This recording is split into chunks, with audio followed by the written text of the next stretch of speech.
Sa akin pong mga minamahal na kababayan, isang taos-puso pong pasasalamat ang aking pinapaabot sa inyo.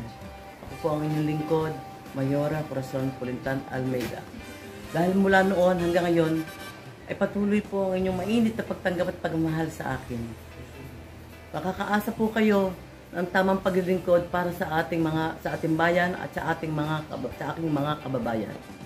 Tutuloy ko lang po lahat ang nasimulan ng aking nawalang asawa, ang ating pong Mayor Francisco Frankie Almeida.